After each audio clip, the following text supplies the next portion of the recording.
Meanwhile, back in New York, Joe Adonis, one of Luciano's most trusted allies, faced his own battle with the government. He lied to investigators, claiming his birthplace was American soil. But the lie didn't last. Once exposed, Adonis was given the grim choice: prison or exile. To avoid the brutal fate of incarceration, he reluctantly chose Milan, Italy, leaving a vacancy that rattled Luciano's old empire. When Luciano was imprisoned, the empire he had built began fracturing. Thomas Dewey, with the full weight of Roosevelt's administration behind him, targeted Luciano relentlessly. With the fall of Dutch Schultz, his rackets were scattered among Vito Genovese, Tommy Lucchese, and the Profaci family. And with Lepke Buchalter's empire similarly sliced up, territories were divided, handed over to the Mangano brothers, who were murdered at the start of the 50s, and their rackets consumed by Scalise, Gambino and Anastasia, Costello, Genovese, Lucchese, and other powerful players. Dewey's tenacity drove Costello south, pushing him into Louisiana, while Lansky laid his stakes in Cuba, and Benjamin Siegel found new ground in California. But without men like Red Levine, Adonis, and Tommy Lucchese, Luciano's empire would soon begin to fray at the edges. Joe Adonis, Meyer Lansky, and Costello did their best to maintain Luciano's interests, but with Luciano's 1946 deportation, his control, once ironclad, began to slip. Frank Costello was now immersed in high society, mingling with elites, attending political fundraisers, distancing himself from the gritty streets that had built him. Costello believed himself above the fray, a boardroom gangster. But that detachment created a dangerous void. His refusal to involve himself in the narcotics trade and his preference for mingling with political elites left his empire vulnerable. A prime illustration of this detachment from the streets was Paul Castellano, the so-called boss of bosses, who lived in a sprawling white mansion on Staten Island, a far cry from the gritty world of the men who earned for him. Castellano had become insulated, demanding more money from his soldiers while offering them less in return, all while making questionable concessions to rivals like the Lucchese crime family. He missed the simmering discontent beneath him, underestimated the ambitions of his subordinates, and, worst of all, allowed his power base to crumble. When his heavy hitters, men like the ruthless Roy DeMeo, were eliminated, Castellano was left exposed, a king with no dangerous knights. The same could be said for Frank Costello, who had also retreated to the comforts of a lavish mansion. Costello had grown detached from the street-level pulse of the Mafia. He openly disapproved of narcotics, clinging to a bygone era when gambling and bootlegging were the lifeblood of the underworld. But he could sense the tide was turning. The old ways were dying, and a new breed of gangster was rising, hungry, ruthless, and willing to embrace the narcotics trade that Costello so despised. To these upstarts, drugs were the new prohibition, an opportunity too lucrative to ignore, just as Costello himself had once viewed bootlegging as his golden ticket. The difference was stark. Costello saw the writing on the wall but couldn't, or perhaps wouldn't, adapt. Castellano, blinded by his own arrogance, never even saw it coming. In the end, both men were casualties of a shifting underworld. Yet their fates diverged. One lived, fading quietly into obscurity, while the other died, his reign ending in a hail of bullets on a cold Manhattan street. Their time was over, swept away by the rising tide of a new breed of gangster. This new era wasn't built on the old codes of loyalty or respect. Adonis had been Costello's firewall, the one who managed street-level responsibilities, while Costello mingled with politicians. But with Adonis now facing deportation, cracks were widening. When the Mangano brothers fell, Albert Anastasia ascended, a wild card among gangsters, a man whose ruthlessness and unpredictability made him a force unlike any other. Anastasia ruled with an iron fist, a dangerous relic in a world that was modernizing without him. As the new underworld shifted, Anastasia's volatility added a tremor to each criminal venture. Meanwhile, with the deportation of Joe Adonis looming, Lansky and Costello saw the writing on the wall. The age of calm, calculated operations was over. A new era, one of shifting allegiances and ruthless power grabs, had arrived, reshaping organized crime, with Lansky steering his gaze further from America's shores, ever toward the promise of empire beyond its reach. By the time Joe Adonis was ordered deported, he knew he had to act fast. He needed a base of operations outside the United States, one with both privacy and access. Switzerland, with its impenetrable banking secrecy, seemed like the answer.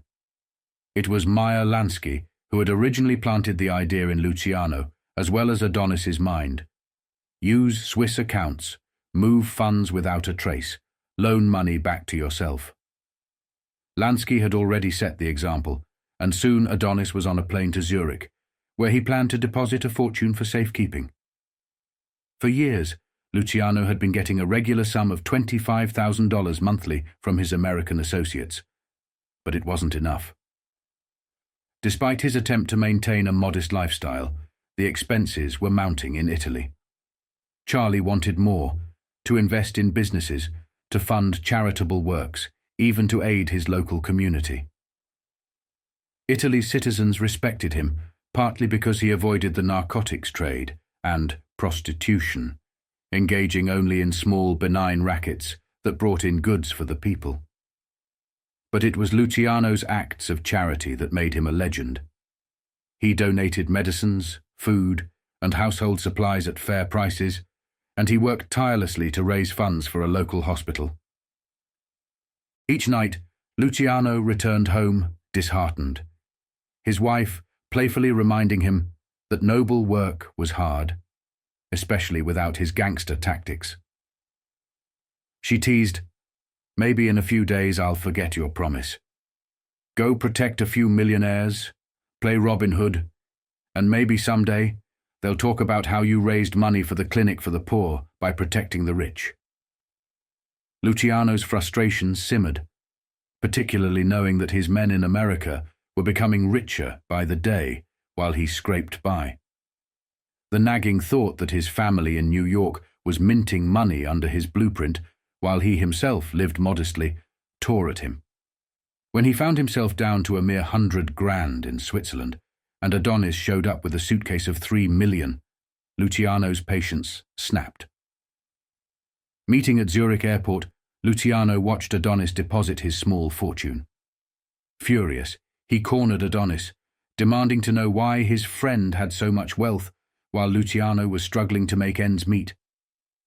Adonis shrugged off the accusation, insisting that the money was his personal savings. "That's bullshit," Luciano fired back. "I started you. Don't you remember who put you up in Philly, who gave you that first role with Waxy Gordon?" Adonis, calm as ever, replied, "Maybe you did, Charlie, but you can't break me." 30 years of friendship went down the drain in that moment, and Luciano knew he could never trust Adonis again. When he returned to Naples, he wrote to Lansky, demanding answers. Within weeks, Lansky himself arrived, explaining that Adonis had been preparing for the worst, stashing his earnings away in case he had to leave the States. Luciano listened, but the explanation left a bitter taste. Though he trusted Lansky, he couldn't shake the feeling that something was amiss. In the shadowy world Luciano had built, trust was rare, and betrayal cut deep. What had once been an ironclad alliance now felt fragile, like a web where loyalty could unravel with the pull of a single thread. Adonis's duplicity haunted him, and every return to Zurich became a reminder of the fractured loyalty between them. His health, already strained from chain-smoking and heavy drinking, began to falter under the weight of his anger and frustration. By 1955, the situation took another grim turn. A ban on his foreign travels confined him to Italy, turning the cities of Rome, Naples, and Sicily into a gilded cage. The once powerful Charlie Luciano was trapped in his homeland, struggling to maintain a shadow of his former empire as he watched the very men he had built amass fortunes across the Atlantic. Italy, his reluctant home, seemed to offer nothing but restrictions. Exiled in 1946, Luciano had handed control of his empire to Meyer Lansky, Willie Moretti, Longy Zwilman, Red Levine, Frank Scalise, Little Augie Pisano, Albert Anastasia, and Frank Costello. But the burden of leadership had its price. Moretti would be murdered in 1951. Joe Adonis would be deported. Costello would retire in 1957. The same year, Anastasia and Scalise would be murdered. Little Augie Pisano and Longy Zwilman would be murdered in 1959. This decline in Luciano's power started with one man, and his name was Frank Costello. Costello's rise and fall thrust organized crime into the blinding public gaze, with Luciano witnessing the impact from afar. In 1949, Time magazine's feature spotlighted Costello and his peers, including Al Capone and Dion O'Banion. The Cinephile hearings in 1951 heightened this scrutiny, beaming organized crime into American homes through the novelty of television. The mob, once hidden in shadow, became front-page news and primetime entertainment. While Luciano was trapped in a gilded cage, watching the transformation of his world through a television screen, his empire's inner workings were now revealed to millions. Technology had brought an unexpected new era, and with it, a new kind of celebrity. In Britain, television introduced the monarchy in grandeur, broadcasting the Queen's coronation. But in America, the Cinephile hearings paraded mobsters like Albert Anastasia, Longy Zwilman, and Costello himself. In a peculiar juxtaposition, organized crime now competed with royalty for public fascination. Faces once known only in back rooms now graced the screens of American living rooms, a national drama unfolding nightly. Luciano watched the hearings unfold with growing dread. The spotlight was searing, and the tide of exposure felt inevitable. The famed mobsters of his inner circle, men like Meyer Lansky, Joe Adonis, Frank Costello, Frank Scalise, Tony Accardo, Paul Ricca, Jimmy Blue Eyes, Santo Trafficante Jr., and Carlos Marcello, were now household names. Even political allies, like Mayor William O'Dwyer and Governor Thomas Dewey, came under intense scrutiny. Dewey, who had once prosecuted Luciano and now dismissed public inquiries into the mob's influence, inadvertently became part of the unfolding drama, accused of allowing corruption to flourish. The Cinephile Committee's probing questions struck at the heart of the Underworld's power structure, forcing men like Frank Costello to appear before the camera, their hands fidgeting rather than showing their faces. For Luciano, the hearings were a nightmare, a slow, unending assault, dragging his legacy into the unforgiving light of public opinion. As each revelation played out, Luciano sensed his dwindling chance of returning to the United States. The mob was publicly branded as a shadow government, wielding invisible power over society. Mobsters across the nation invoked the Fifth Amendment, refusing to answer the committee's questions, adding fuel to Cinephile's relentless fire. Meanwhile, J. Edgar Hoover publicly denied organized crime's existence, insinuating that corruption among police, judges, and senators allowed these mobsters to operate with impunity. The lines were drawn in a clash between justice and secrecy, with the spotlight's harsh glare intensifying. Luciano watched the fallout from his darkened living room, feeling the walls of his gilded prison close in further. The Italian authorities, now emboldened by the committee's findings, interrogated him frequently. Even as he had distanced himself from crime in Italy, his name was never far from controversy. It all came to a head in 1954, when he was summoned to testify about his alleged support for the Allies during the Sicilian invasion. With shrewd defiance, Luciano performed a grand act, painting himself as a patriot, a man who'd used his influence for America's wartime success. His testimony won over the court in Palermo, turning public opinion in his favor. It was a masterstroke, creating newfound sympathy among Italy's elite and allies, who would later shield him from continued persecution. Despite his theatrics in court, Luciano knew his dream of returning to the United States was fading. Tom Dewey's defeat in the 1948 election and Eisenhower's ascension to power in 1952 cemented his fate. The door back to America had slammed shut. Any hope he might have harbored of reversing his deportation was now just a fading dream. By 1955, Luciano realized he would never leave Italian soil. His wife, Igea, had always dreaded a return to the States, fearing it would draw him back into the life he claimed to have left behind. With her encouragement, they made a home in Italy, securing an apartment overlooking the Bay of Naples. Bookshelves, wood paneling, and personal touches filled the space, and they hired a housekeeper, Lydia, to complete their settled life. Luciano even acquired 2 miniature Manchester Terriers that trailed him everywhere, small comforts in his twilight years. Despite his attempt at domesticity, Luciano's thoughts often drifted to his former life. When Joe Adonis, a longtime associate, finally surrendered his fight against American authorities, choosing voluntary departure over forced deportation, he arrived in Italy aboard the luxury liner Conte Biancamano. Adonis's lavish arrival, marked by a $3 million bankroll stashed in Swiss accounts, reignited old rivalries and tensions.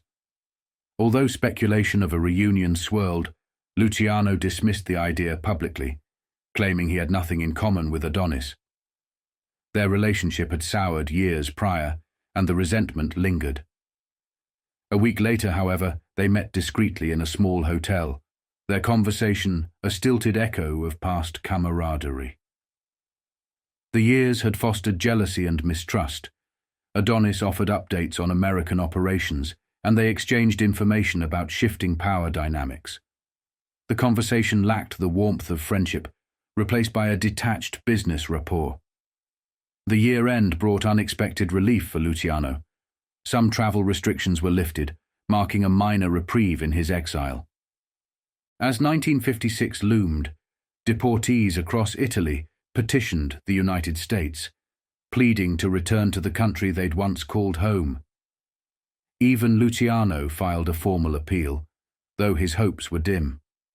Eisenhower's administration had no interest in revisiting the past. "I never expected it," Luciano later remarked. "So when it didn't happen, it didn't disappoint me. Aslinger and Siragusa kept feeding Washington lies about me. When they denied my appeal, Igea was actually happy. She feared America would only pull me back into the rackets." But his wife's happiness couldn't soften the sting. He was a man bound by fate, his ambition chafing against the limitations of exile.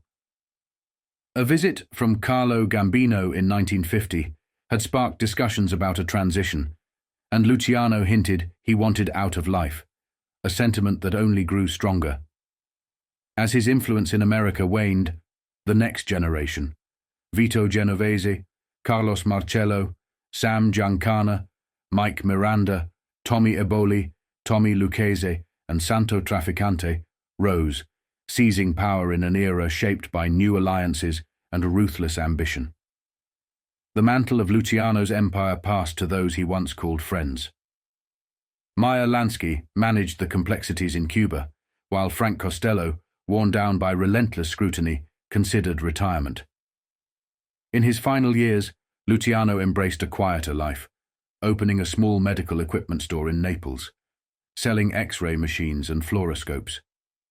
Yet the spectre of his past lingered, bringing visitors from the States, old allies like Red Levine, still bound by loyalty and secrecy.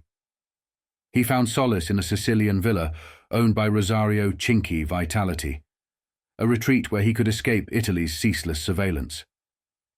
Despite occasional glimpses of freedom, his life remained cloaked in watchful eyes, haunted by memories of a once vast empire now left to others. When Adonis made one last appearance around Christmas, The reunion underscored the finality of Luciano's reality. He was a relic of an era slipping away, his legacy carried on by men who had once been his subordinates. Italy, once a place of reluctant exile, had become his world, and the life he once knew in America receded into myth. For the man who had once ruled from the shadows, there was no glorious return, only the quiet, bittersweet end of a legacy. The festive lights danced along the city streets, casting a glow over Christmas celebrations. But for Charlie Luciano and his wife, Milan held no holiday cheer. Their trip wasn't a mere family visit. It was a journey born of urgency, wrapped in shadows of looming troubles from New York. Whispers had reached Luciano's ears, carrying the weight of unsettled alliances and unanswered threats. Behind the cheer of the season, a storm gathered strength, one that would draw Luciano and Joe Adonis into its spiraling heart. The clashing world of organized crime held no mercy as powerful men vied for control. Discord with Vito Genovese lingered in the air like a bitter taste, but behind it loomed a more cunning figure, Carlo Gambino. A seismic shift was upon them, a new era with young, ambitious powerhouses like Gambino, Genovese, Joe Colombo, Tommy Lucchese, Joe Bonanno, Russell Bufalino, Tony Accardo, with Santo Traficante Jr. reigning over Florida, and Carlos Marcello in Louisiana. The turn of the decade heralded their collective rise, casting the shadows of the old guard further into the past. As Luciano sat under the heavy thumb of his enforced curfew, his wife's watchful eye never leaving him, he found his escape in the pages of Shakespeare, the words a balm to his restless mind. One night he reached for Julius Caesar. There, in the lines of betrayal and ambition, he found a reflection of his own life's brutal theatre. "Well," he muttered with a knowing sigh, "in Julius Caesar, you remember a guy by the name of Cassius. He was a pain in the arse. It seemed like everybody got Cassius in his life. I got one too. Only his name is Vito Genovese." By the end of the 1960s, as the twilight of his years cast a long shadow, Charlie knew all too well that betrayal could come from unexpected places. Lansky, the friend he had trusted implicitly, now stood accused of the ultimate sin: betrayal. That bond, once solid as steel, lay in tatters. Luciano's voice, tinged with a lifetime's wisdom and a touch of bitterness, carried his accusation. "Come to think of it, I even have two Cassius in my life, the other being a guy by the name of Meyer Lansky. But I did not get onto him for a long time." Back in 1956, Luciano had found himself face to face with an old adversary, Joe Adonis, in the chill of the Christmas season. Though their dislike was mutual, the gravity of the news from New York had bound them together for this uneasy meeting. Vito Genovese, relentless and calculating, had laid plans to seize power in the family. With Adonis deported, Costello on the edge of retirement, and Lansky maneuvering through the tides of Cuba, Genovese had seized his moment. He made his bid for the throne.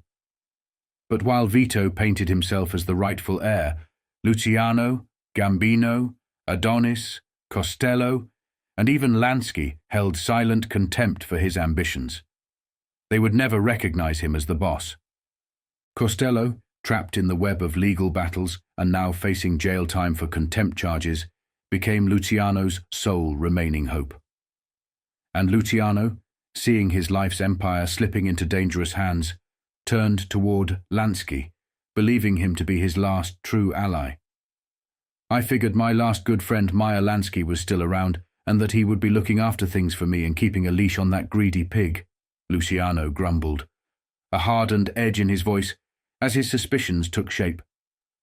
"I knew Vito was burning with ambition to be the boss of bosses, and that someday he'd make a try for it. From what Joe Adonis told me, I could see Vito had already been at work."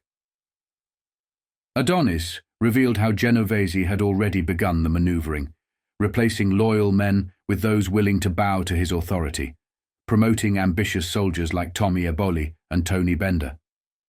Luciano could almost see it unfolding before him, but he couldn't shake the feeling that Adonis was hiding something. Outside of Joe telling me trouble was brewing, all I got from him was double talk, he recalled with a hint of disdain. He knew how I felt about him ever since that time at Zurich airport. But I thought when it came to stuff in the States, we were still partners.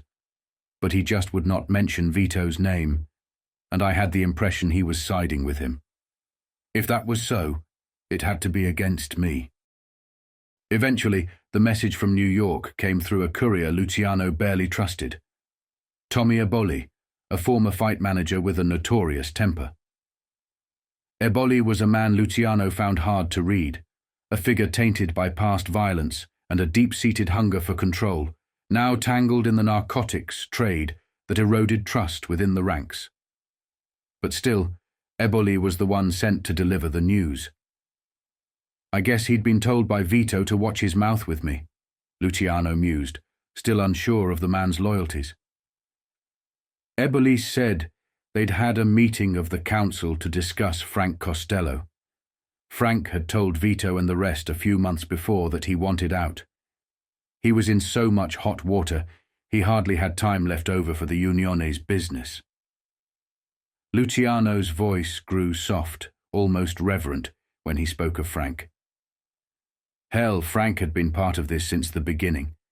He helped me set the thing up, and he'd been with me all the way. So I didn't see any reason an exception couldn't be made in this case. But the council's vote was unanimous. Every man had agreed, even Adonis, though he had failed to send word to Luciano himself. Suspicion thickened in Luciano's mind. I asked Tommy whether Adonis had voted before me, and he said yes.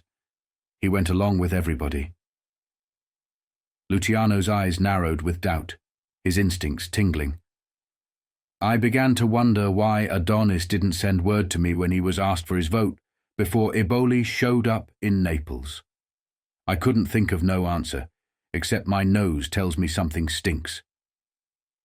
The trust that once anchored Luciano's world was slipping, unraveling thread by thread beneath a shadow of treachery. Decades of alliances, seemingly carved in stone, now crumbled in the face of betrayal. Most shocking of all, from the man who had stood beside him for over 40 years. Forced to navigate this treacherous maze of underworld politics, Luciano braced himself for a storm of deception and power plays. Through Tommy Eboli, he communicated his acceptance of Costello's retirement, adding a playful jab to mask the gravity of his message. Tell Frank he can pick any house he's got, the one on Sands Point, or any other hideaway of his choosing, he quipped. But beneath the jest, Luciano's mind whirred. With caution layered under humour, he sent a private note to Costello via the reliable APO address, hinting at the unseen perils waiting in the criminal shadows. Unable to entrust anyone with his words, Luciano turned to an unlikely ally, Uncle Sam, certain that the postal service would keep his secrets. In this delicate game, he banked on the safety of the mail, penning a request for Costello to lay everything out and send word through a trusted messenger. A month later the answer arrived, by way of Pat Eboli, known to some as Pat Ryan, the younger brother of Tommy. The two Ebolis couldn't have been more different in Luciano's eyes. While Tommy stirred distrust, Pat inspired loyalty. Pat was a dependable soldier in Luciano's empire, the kind of man who could carry both Luciano's trust and a suitcase full of cash across the Atlantic without a second thought. Costello, too, recognized Pat's loyalty. At a quiet meeting in Astoria, Costello slipped him the answer Luciano sought, an answer that echoed across the ocean to the very heart of Italy. With a slow, contemplative nod, Luciano read Costello's warning. First, Joe was right, the letter began. Trouble is brewing. Costello's message confirmed Adonis's ominous predictions. Vito Genovese was quietly gathering power, setting the stage for a showdown. Joe Bananas had confided to Costello just weeks before that Vito had been meeting with the heads of other families, feeling out where their loyalties would lie if the time for battle came. But Vito, Costello wrote, didn't have the sense to read a man's intentions. He thought he could muscle his way into everyone's loyalty, Costello's message hinted. That's Vito's weakness. He always reads people wrong. Bananas, smart enough to foresee the conflict, knew that for Vito to push Luciano aside, he would have to contend with powerful allies, Anastasia, Lucchese, and others who wouldn't yield without a fight. Pat's recounting of the message continued, steady, each word layered with Costello's careful insight. When asked if he was truly ready to retire, Pat recited Costello's words with conviction. "Tell Charlie I'm going to retire, even if it kills me." A laugh escaped Luciano, knowing Costello's stubborn nature. He didn't need more words. He understood the gravity of his friend's position. The message was clear, each word a stroke of warning painted across a canvas of dangerous ambition. Costello was declaring that Vito cared little for any council decision or allegiance. He was going to grab the throne of organized crime, and he would do it without remorse, no matter how much blood had to be spilled along the way. Luciano had been careful, meticulously delaying this moment, knowing the stakes that lay hidden beneath each decision. When deportation tore him from his empire, he passed the reins to Frank Costello, trusting him to keep order. But by 1956, cracks had formed in the walls of Luciano's organization. Costello's urge to retire left Luciano vulnerable, his once ironclad influence now exposed to shifting tides and emerging threats. Joe Adonis, a trusted lieutenant, had already been deported, and with two of his inner circles gone, Luciano stood at a dangerous crossroads. Tommy Lucchese was tied up with his own family, and Albert Anastasia's attention had drifted to personal matters. For days, Luciano lingered in the shadows, delaying his return home to his wife, Igea, shielding her from the dark undercurrents surging out of New York. The daily deluge of updates chipped away at the image of control he struggled to maintain. As the once loyal Luciano family faced the inevitable shift, Vito Genovese seized his chance, tearing through Luciano's carefully built ranks.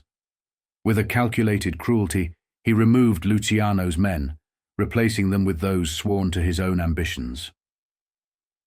In stark contrast, Costello was preoccupied with navigating his legal troubles, his hands full with holdings in gambling and high-stakes real estate. His empire spanned Beverly Hills and Las Vegas, with casinos managed by Meyer Lansky, Jake Lansky, and Phil Castellano.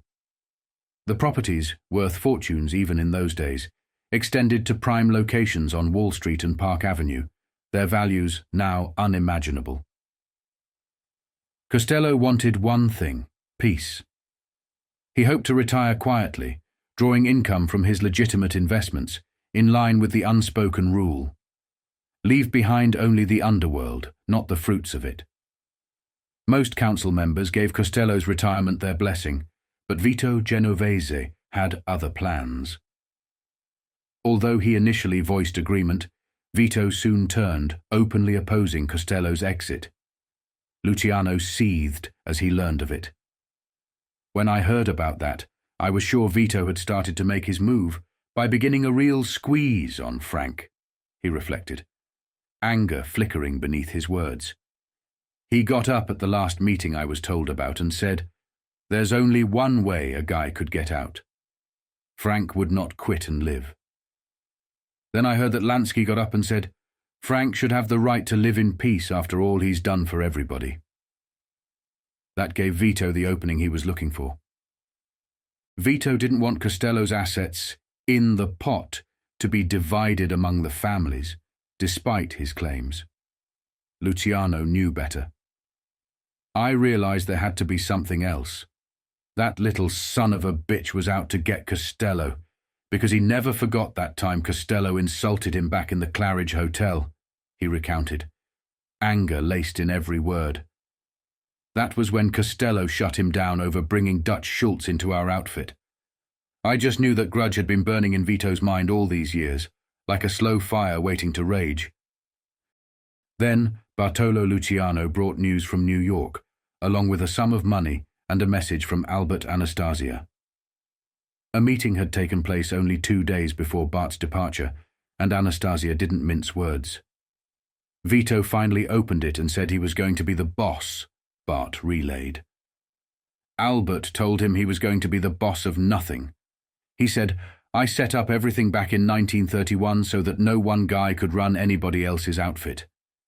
If Vito thought he was going to change the way of operating and try to become another Maranzano, Albert would personally make sure Vito would be very, very sorry. Even Lansky, ever the pragmatist, attempted to diffuse the tension. Bart continued. Lansky tried to calm everybody down by saying that Costello might end up in a stir for a long stretch, and that could solve a lot of problems. He asked Vito, after all, how much of a danger could Frank be if he's in jail?